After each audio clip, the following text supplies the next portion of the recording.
Did you know that the cultural heritage of Pakistan includes traditions, social practices, craft skills, indigenous knowledge, and more, all inherited from our ancestors? The intangible cultural heritage of our land is particularly rich with oral traditions, stories portraying triumphs and tragedy, love and loss, peace and persecution. These tales are passed down among generations and help us connect to our cultural history and to people who lived hundreds of years before us on this very land. Here is one such story found in the lores of Punjab. Maybe you've heard it before, but did you ever think about why it's important?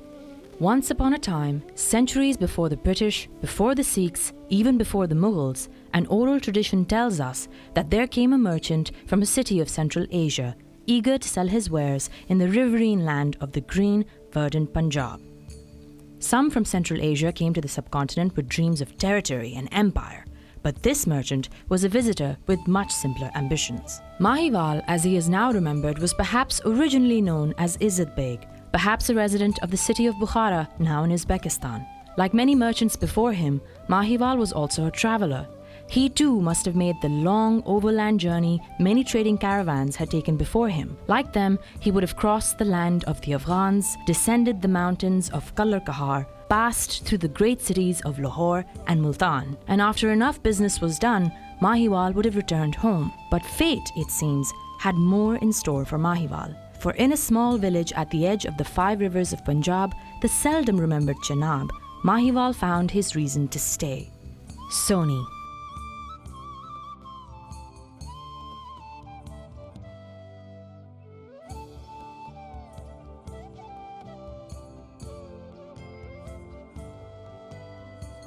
Knowing Sohni too felt the same way as he, Maahiwal proposed, but Sohni's parents refused.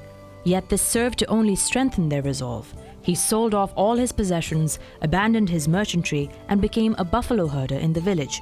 And Sohni, she rebelled against the commands of her parents, sneaking away every night to meet her dear Maahiwal. With the help of a clay pot, she floated across the mighty Chenab to the jungle on the other side of the river, where Maahiwal waited for her.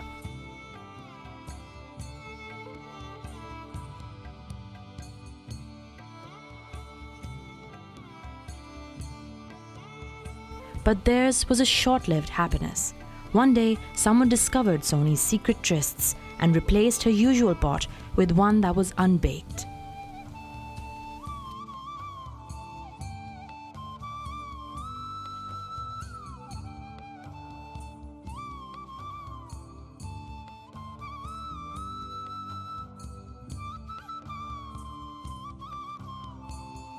Those in the village may have thought that this marked a quiet end to this tale.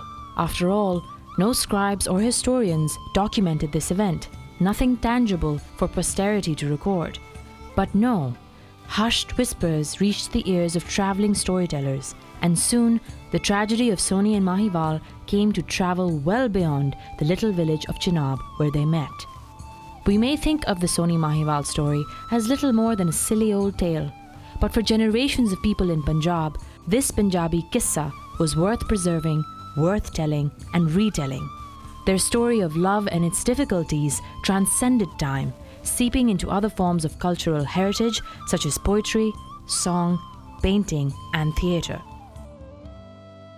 For instance, in the artworks that littered the palaces and forts of old, Sohni and Maahiwal became one of the many subjects of folklore that would inhabit these spaces as miniatures and paintings, a testament to how integral the story became in understanding what it means to be a Punjabi.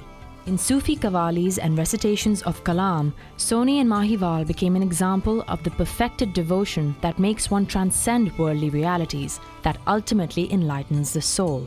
While theirs is a story protected from being eroded into history, countless other tales of love, migration, spirituality and fantasy have already been lost, discarded as frivolous, forgotten in waves of modernization. Oral traditions and storytelling are a vibrant and essential form of cultural expression, but also fragile, as their very existence depends upon being passed down generations. To better safeguard these stories, it is important that oral storytelling and performance art are celebrated as an essential part of our heritage, just in the way big monuments come to be. be it in literary discussions, storytelling festivals, or in culture days in schools. This allows for greater transmission of intangible culture from person to person and from elder to children. And if we give students the skills to conduct oral history interviews and develop comprehensive archiving systems, we can have a whole treasure trove of stories preserved for generations to come. We can learn to value these traditions for what they are: intimate insights into how communities inhabit and interact with their past and present cultural contexts.